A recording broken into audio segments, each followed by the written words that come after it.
Hi guys, it's me, Joseph Anderson again, and for this video that I will be dedicated to the holiday season in December of 2025, I shall be discussing a very long-held franchise in my heart.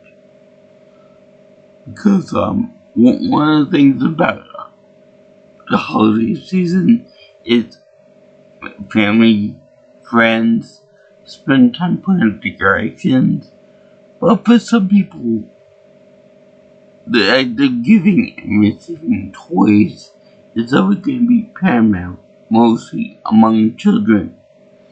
So, as per usual, I try to cover all aspects of the holiday season, whether it be Halloween, Thanksgiving, or etc., etc., etc. So, being that last year I talked about Toy Story and how remarkable that movie was, and Cars, being that I don't have anything else, because of the Hollywood, I can't watch them on my Xbox anymore. I can't download movies and stuff like that. I figured to do something that deals with toys, but that is on Netflix. And since I already covered the E6 Transformers cartoon, I figured I will talk about the Transformers movie from 2007, which is awesome. I will admit, it is completely awesome. Especially for my primitive brain that like toys, cars, giant robots. And being that the whole tagline of Transformers is that robots in the sky, what kid of my age wouldn't like giant robots that transform into cars? It's like double the toys, double the money spent, and double the fun and enjoyment. So, I know that this movie came out like this much earlier on, like about 1997, when I was still in school and stuff. It would blow my mind. It would have been so completely awesome.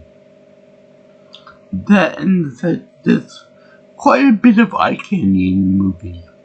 And yes, I'm talking particularly about John Turturro and Shia LaBeouf. Yeah, those are the two prettiest stars in the whole movie. Plus, we get some nice acting from from Peter Cullen, the original voice of the original Optimus Prime, which I kind of feel wrong about talking about this for Christmas, being that Optimus Prime is Jewish after all. But still, it's still quite a little funny thing. Although that would be really hilarious if they used a Family Guy joke as Transformers canon, so that he really is Jewish in the cartoon and in the movies. That would just be funny as well. And the guy that we have to thank for this masterpiece is Michael Bay, which to me will about some of his movies. And yes, he does put in the movie little cameo, a love reference to Armageddon, another movie which he wrote and directed, I guess, and was pretty slammed for obvious reasons. A good time when it gets the movie pulled together, but we got Peter Cullen as as main man Optimus Prime, and you never can guess who they got for the voice of the leader of the Decepticons, Megatron.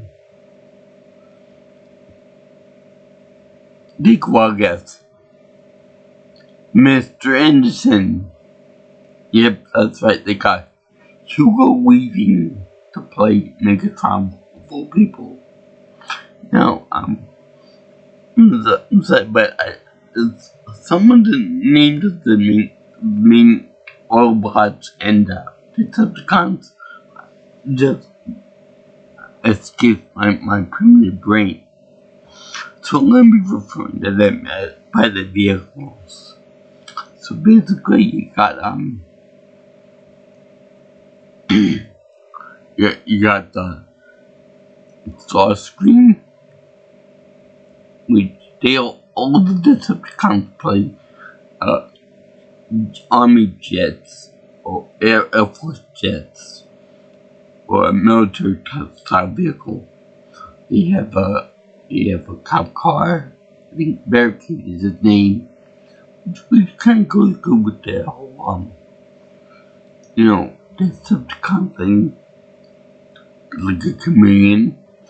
Then we have the construction car. I think you name it Devastator, I believe. And then they have on the Autobots they have Bumblebee, of course. And they have a few others too. Most notably Jazz, which speaks with a very prominent black guy accent. Now that it's that when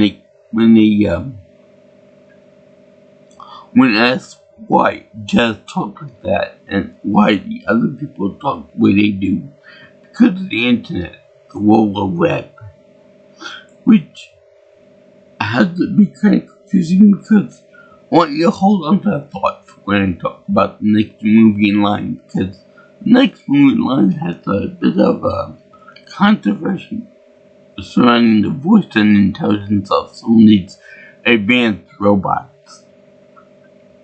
They're not really robots, they're more like cybernetic organisms.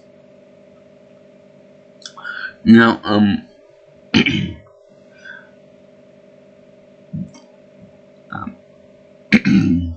now I wish they had put into the movies, maybe later on to put more into this idea, but that Starscream is a bit of a coward, an opportunist, but he's also an undercover agent for the Autobots, and he's trying to, in various shows of timelines, he's trying to be like a working against Megatron and the likes of evil, to be kind of like an anti-hero type character.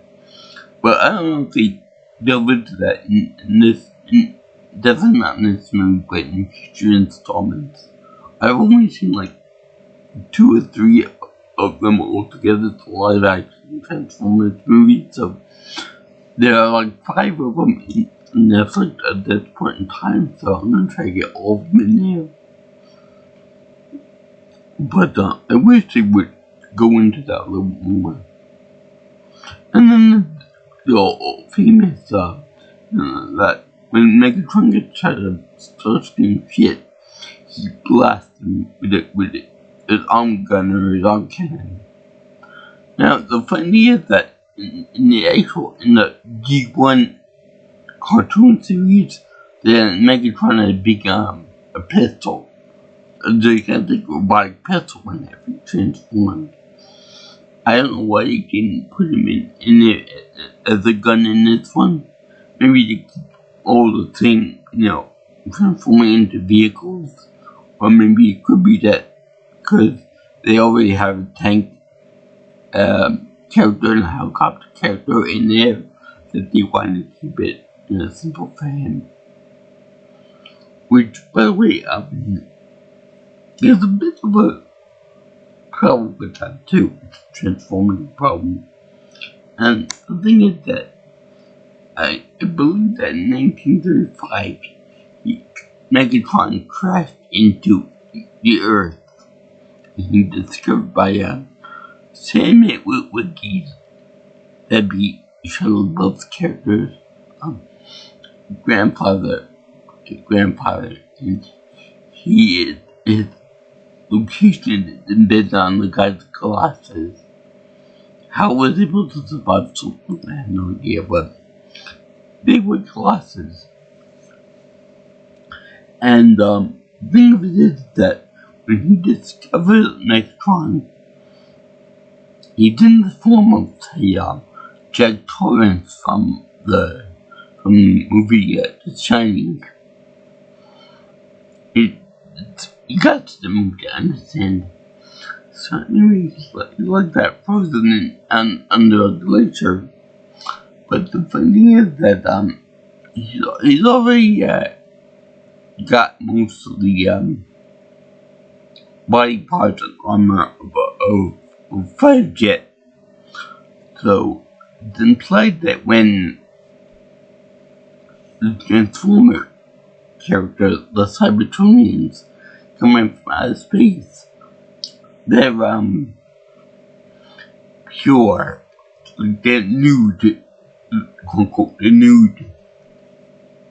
So when they get to Earth, they adopt all the vehicle transformations and all the vehicle components to make it look like the tractor trailer, the Pontiac Firebird, I think it is, the Camaro, the ambulance, and so on and so forth. By the way, the ambulance is the medical group. Surprise, surprise. So, did this mean that Megatron transformed, got all the information about the armor and the pieces of the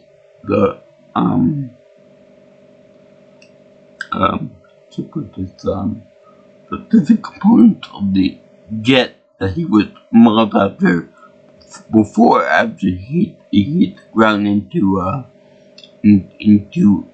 glacier and was thereby frozen. He was frozen today. That's an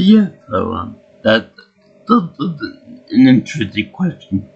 You think that since it was so long ago, he'd be able to transform into either an older version of a jet or something, or maybe a car, for example, Model T, for example, or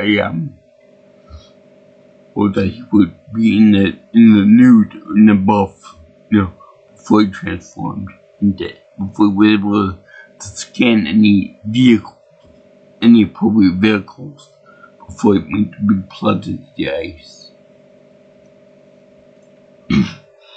Or maybe he could just keep the transformed state from when he escaped from Cybertron centuries ago.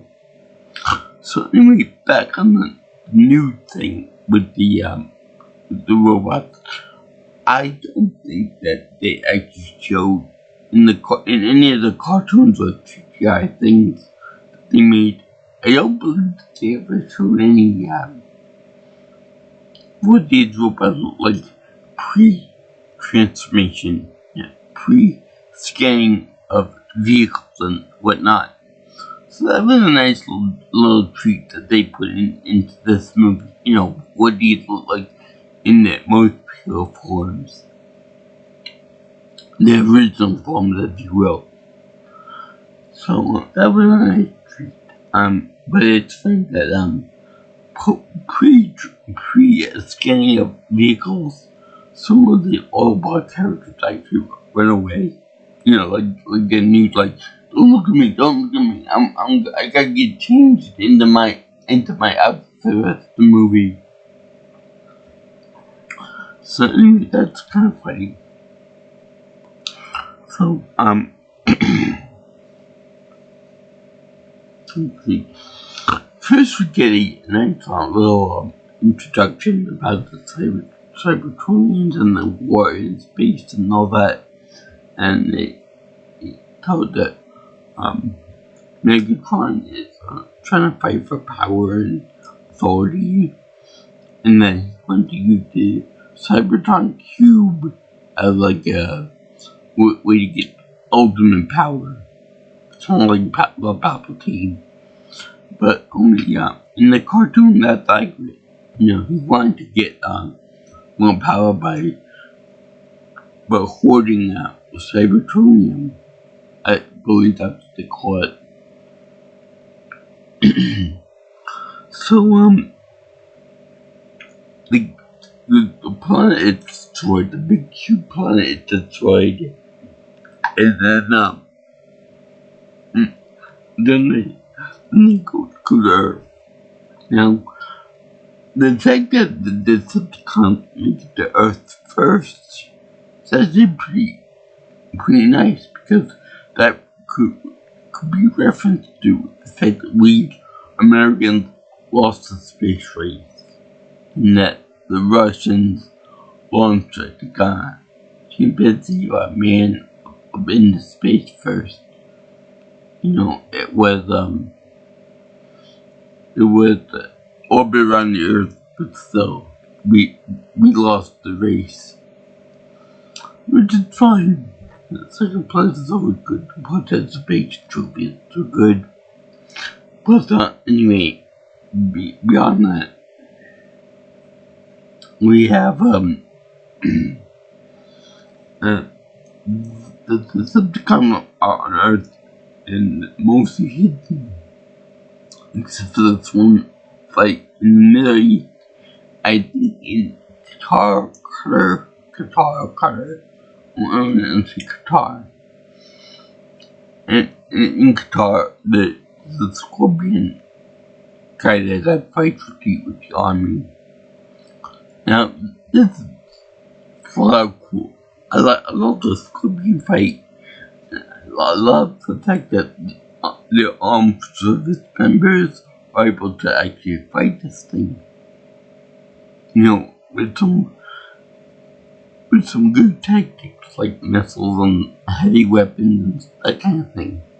The regular handgun is not going to be able to put down a robot. So, yeah. But although that might be true, I know that Kratos will be able to kill the Scorpion easily because he had some experience with that, exterminating that kind of thing. So anyway, they have that in them. So the thing I want to know is why can't let arms affect the inner components of the Transformers? Because in the cartoon they show for example, the leg of the robots, the leg of Optimus Prime being like a solid type of piece of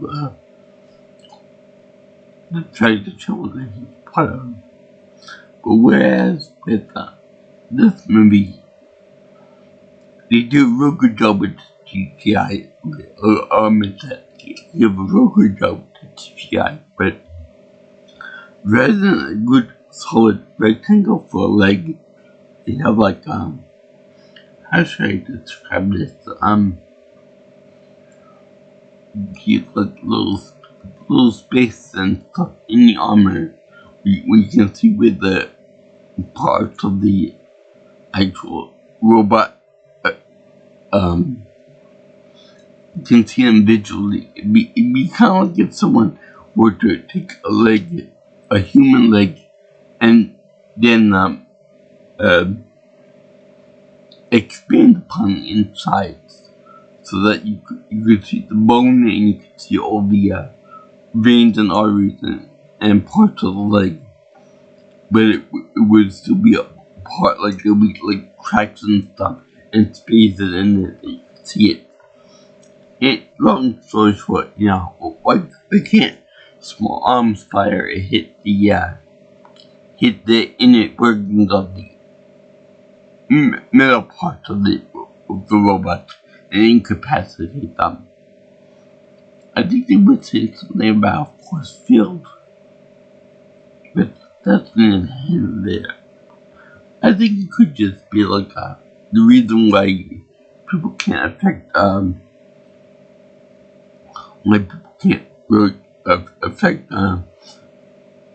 woman in that RPG game, even though she's wearing only a bikini and stuff. so there's gotta be some kind of magic or some kind of force field in it that protects the inner workings of the body. That's the purest explanation. And even Makila, that Megan Fox's character, shows her, said that these giant robots must be Japanese, which is true. You know, Transformers is a Japanese franchise to begin with, with giant robots and whatever. So that's pretty funny. What's also funny, it's also funny is that they have Anthony Anderson in this movie, and there's one part where he's arrested along with I think a government hacker or someone that works in the government, also Perfect 10. They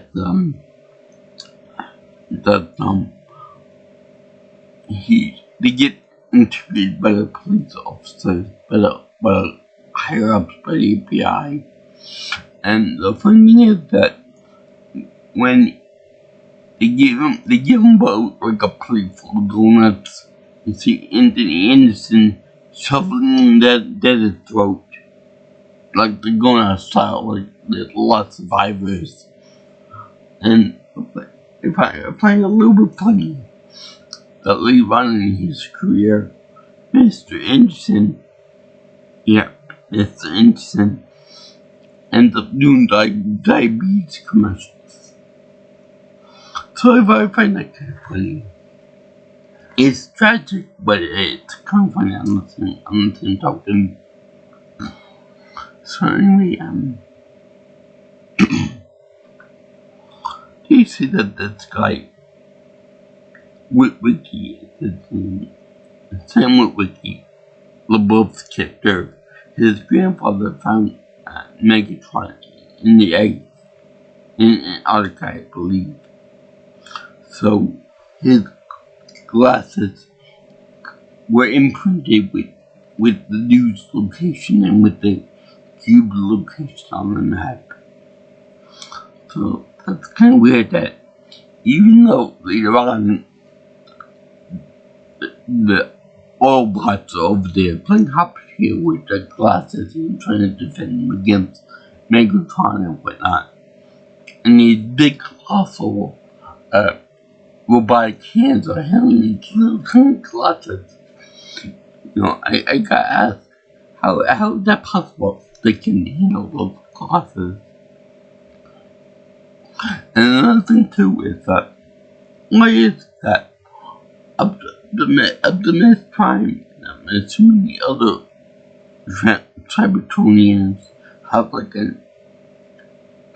a map feature put into their skulls, the robotic heads, where they hit like a thing on top of their heads right here, like a button that projects like a giant map of the world and stuff.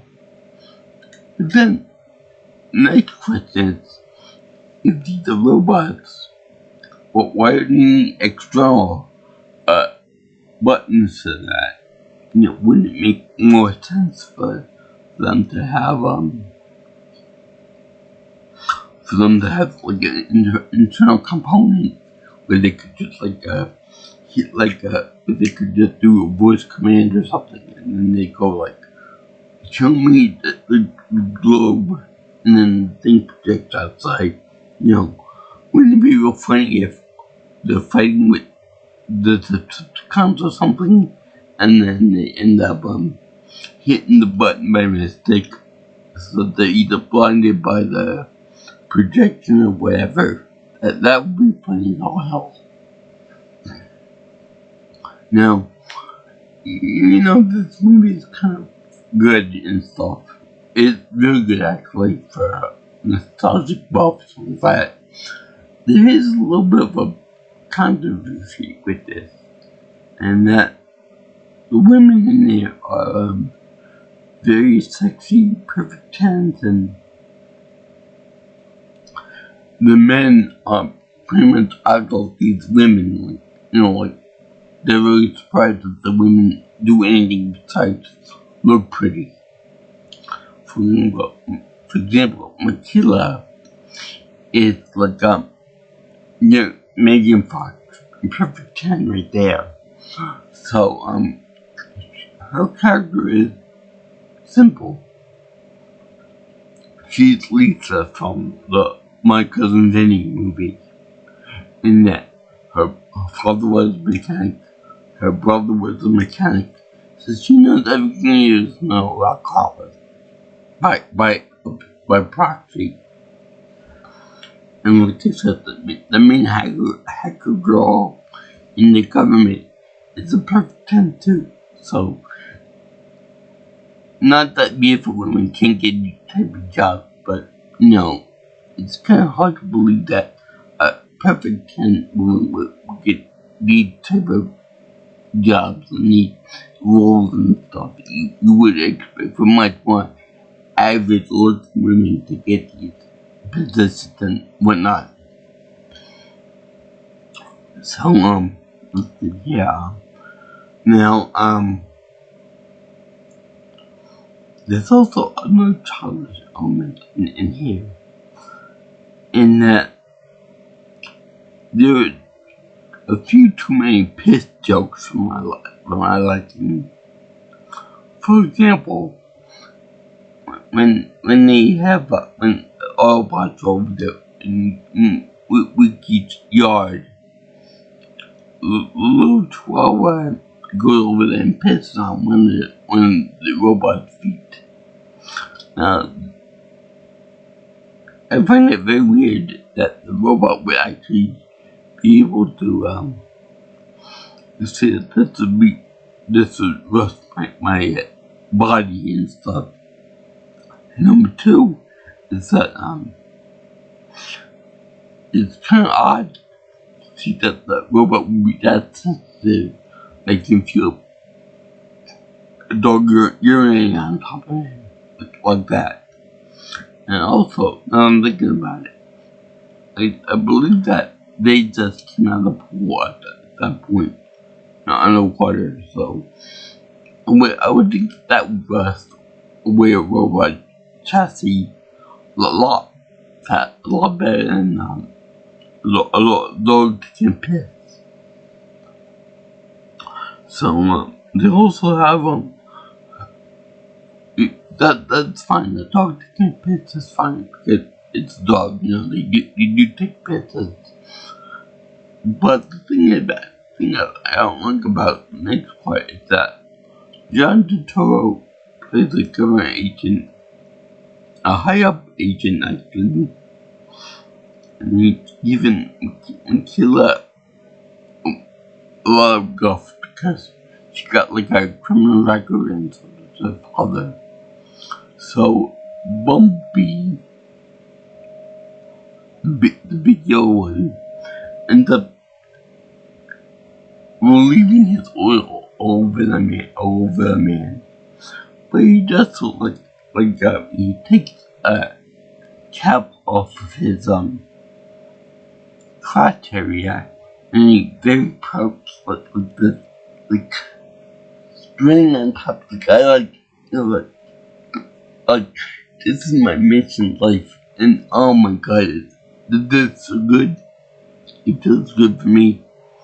I'm like, what? Why? Why would a robot even need to do that?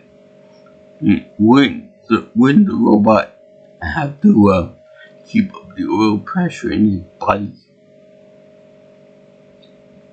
It's kind of weird, especially when Optimus Prime says, "Stop believing yourself on the man." Was actually Rick Rose. Let's see here.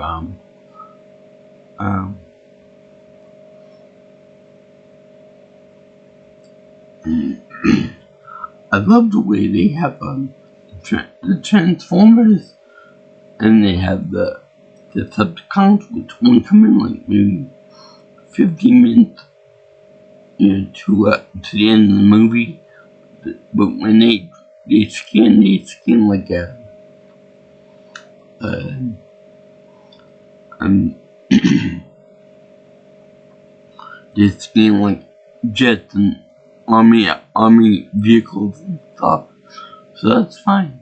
Then when all black scan vehicles and stuff, they scan like the pure American muscle and the American cars, like the Peterbilt, maybe reference to Peter Cullen, and the Pontiac, the ambulance, the Camaro. The Camaro's funny because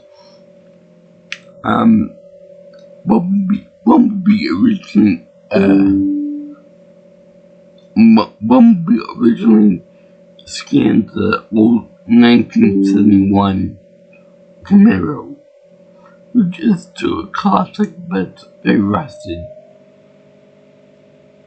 So when Michaela comes on it, the car ends up dumping the two humans and then getting into a much more modern Camaro in the same vein as Burnout Paradise. So that's very funny.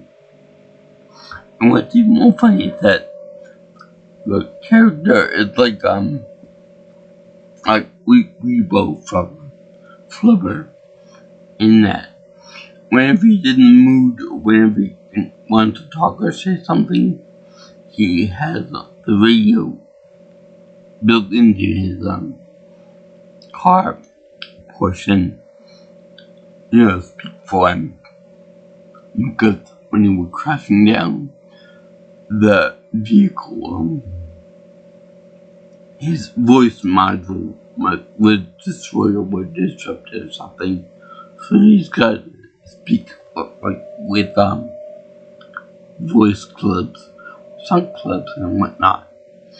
That's a big thing because whenever I'm in a mood or something, I would play music to emphasize the mood, whether I'm cranky or whether I'm in the mood for snooze, I would play that type of music or calming music or whatever.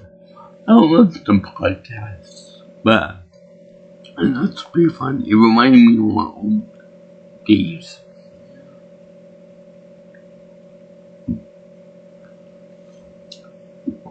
So anyway, they have a thing with Killer going to the same school as Sam and all that, and then he goes to sell the glass on eBay, and that's how I'm gonna try and find out about it, but we're going on eBay, but using a scanner and whatever. And then this is like a minor point, but it's very funny too. I always used to think Optimus Prime with that weird shredder mask over his face mask,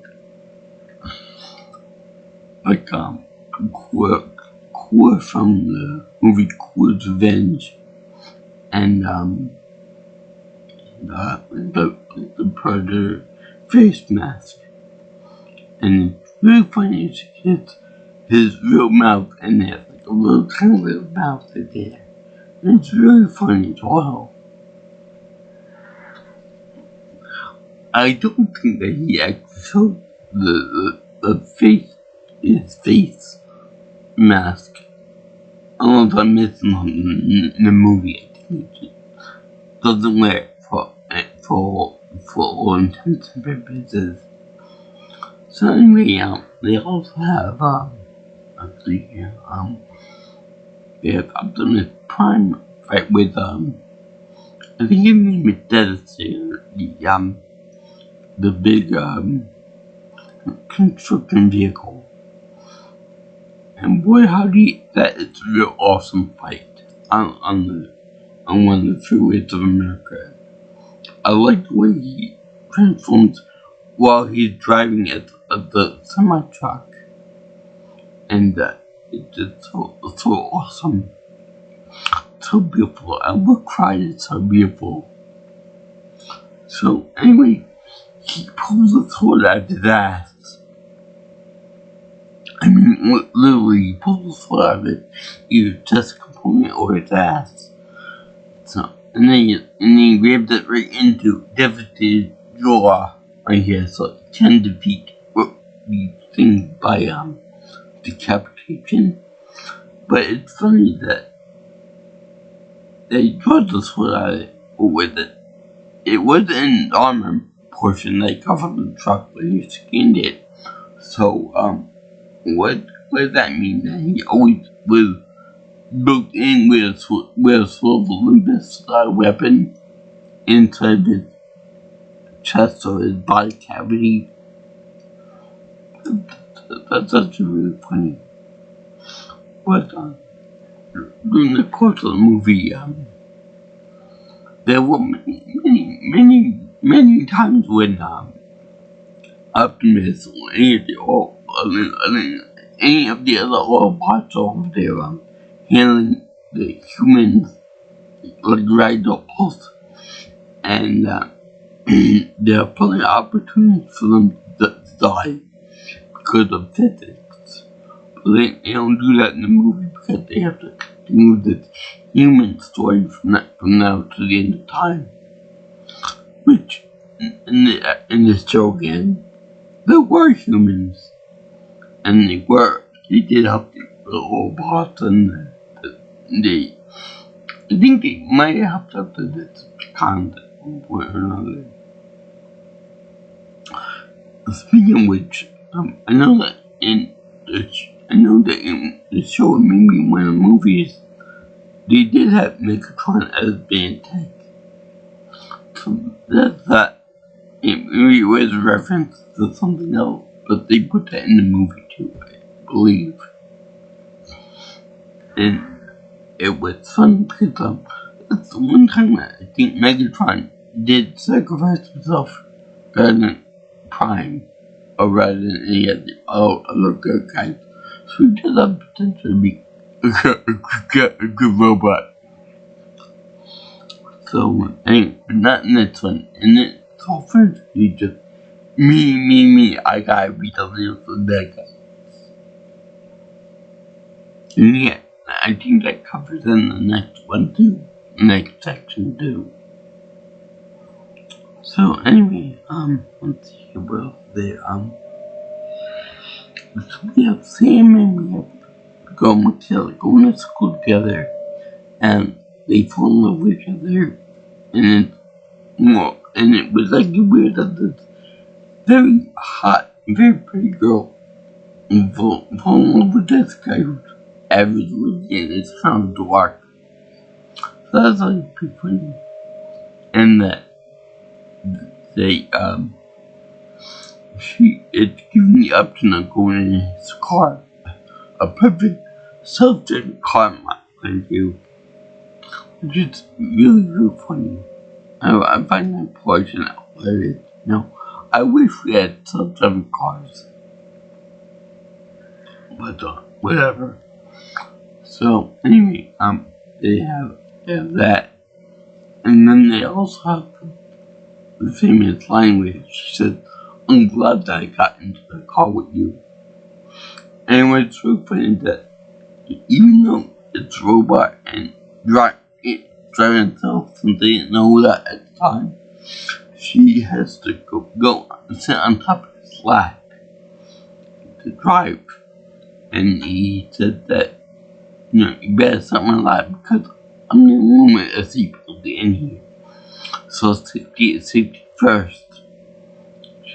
She said that's a good one.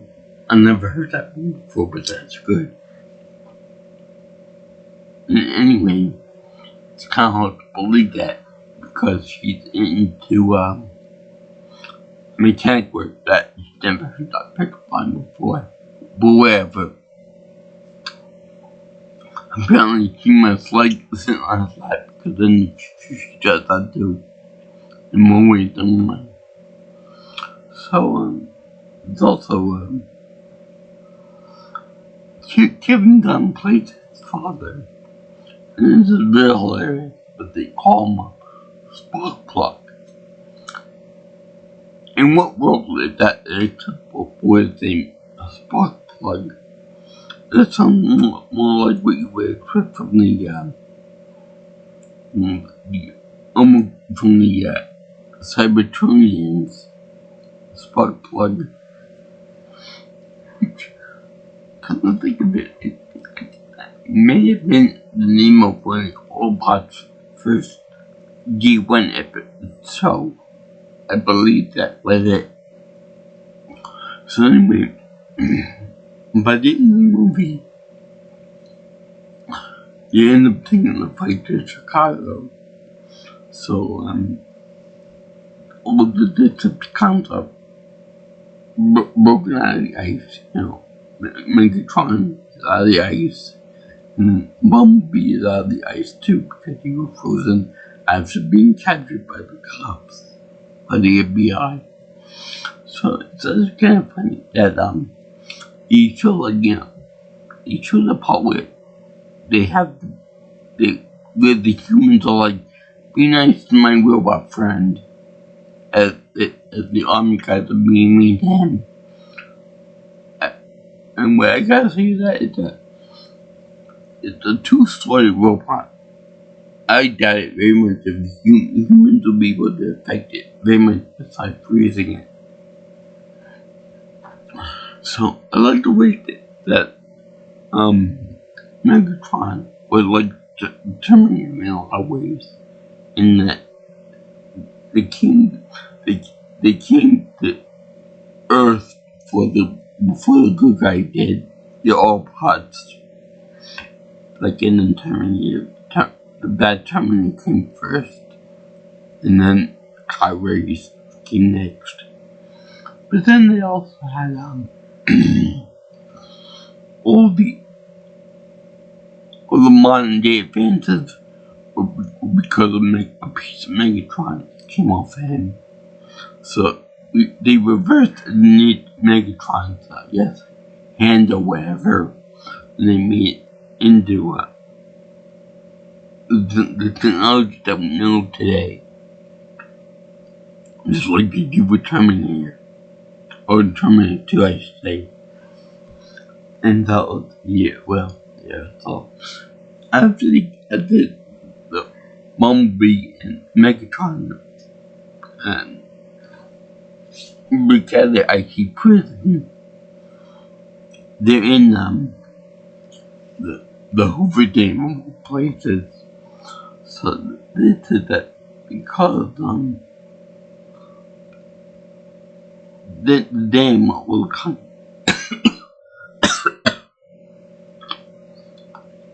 But all concrete will be put in mass. The signal of any energy output from the Cybertron cube makes sense, right? But then they put down that the only reason why Hoover Dam was made at all was to have the cube. So, anyway, they have a big fight in there, and I forget who gets the cube after that, but with the humans taken to Chicago, where the city destroyed pretty much. And then Optimus Prime makes the second talk with Wiki that he can't defeat Megatron in fisticuffs, that he's gonna have to jam the Cybertron cube into him and therefore destroy himself with the cube. And that's we get the famous line, one shall stand, one shall fall. Epic final battle line, if you ask me. So then they have of course they have Megatron and Prime fighting, and then at the end of it they have the army guys actually beat back some of the other guys, some of the Decepticons, and they showed that the Decepticons actually shooting barrage of missiles at the Autobots, and the Autobots using slow motion and whatever the hell Franklin's special ability wasn't. Frank was all five to expedite the attacks and give him a nice faithful lead. So anyway, this is actually real awesome because they showed everybody transforming into cars and transforming into robots and then back in the cars to fight each other. And it's 100% awesome. It's just gets to goodness. Pure CGI goodness. And then with Wiki, rather than jamming the cube into Optimus Prime's UBS slot, USB slot, he ends up giving Megatron exactly what he wants. He ends up jamming the cube right into his socket right here, and then it heats up and then destroys Megatron. So it's good to see that we humans are able to do something against hardened robots. In this instance, Megatron kept saying, how worthless and how squishy human beings were. Kind of like a Frieza moment where he was always bashing his hands being monkeys and all that stuff. Like he gets beaten by a super monkey. A super blonde monkey, no less. So anyway, that's a quite poetic. And what happened with Galactus, but they're destroyed. And they show what happened in Megatron and the others. They end up being put into the trash heap of the Pacific Ocean, where it's cold and there's a lot of pressure. So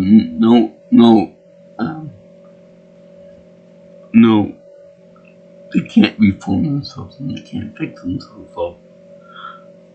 I thought for a minute that they were gonna do like a reference to Christine, being that Christine can fix herself up.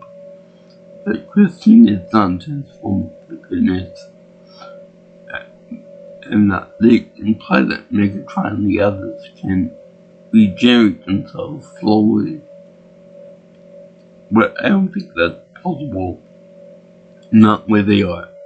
Not when the Army and the Navy don't get bodies in the ocean, which on the normal circumstances I'd be okay with.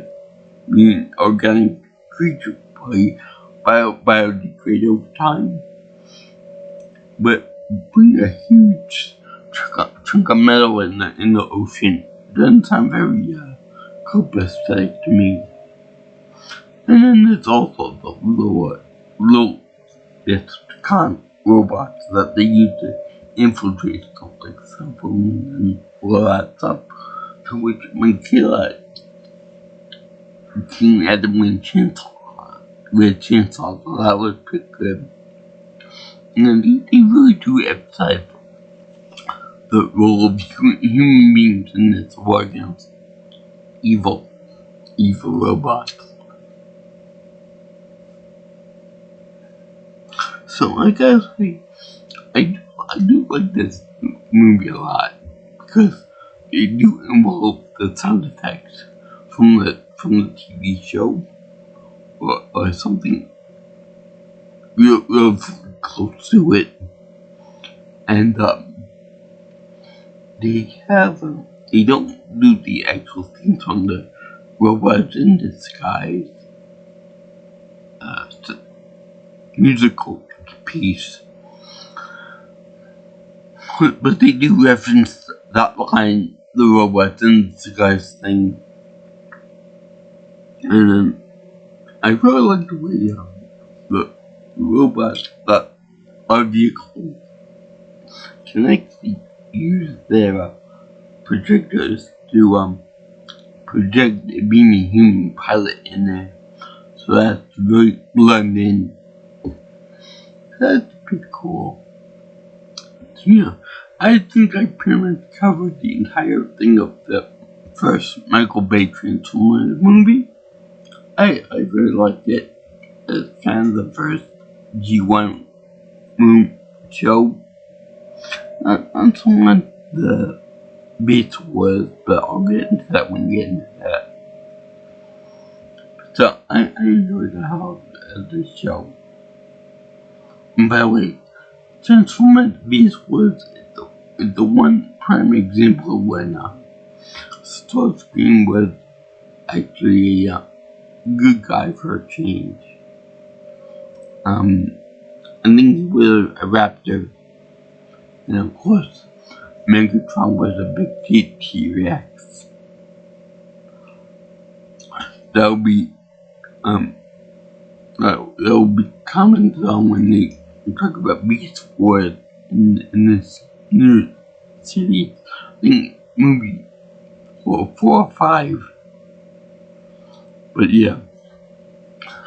Thank you for watching my little review of the first Michael Bay Transformers movies in 2007, all the way back in 2007.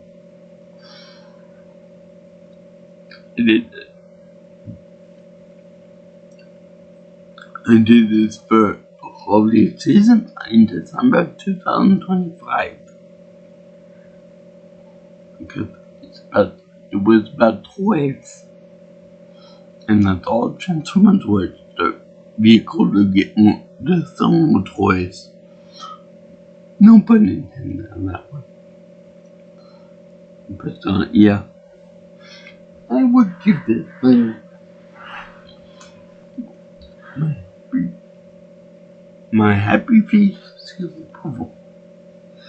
Because how not?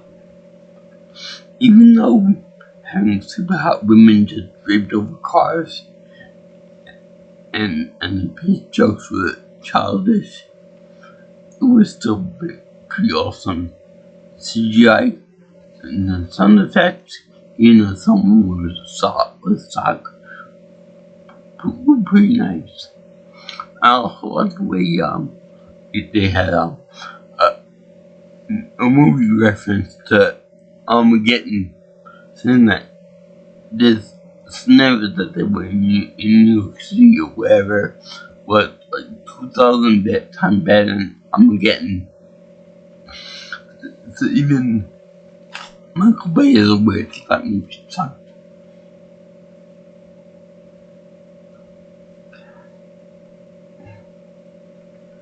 Wait,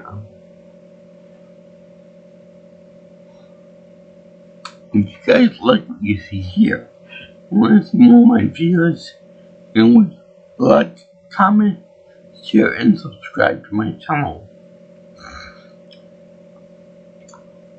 And if you want to contact me for any future videos or input on my stuff, call me or text me at 631-707-3707.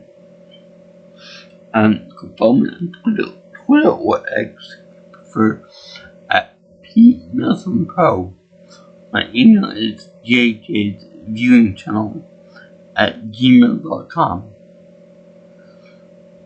So, I salute all you guys who like Transformers cartoon and this thing. If there are any fans out there of the original cartoon series, let me know how you like this one. And peace out, my brothers and sisters. This has just been a treat, this movie.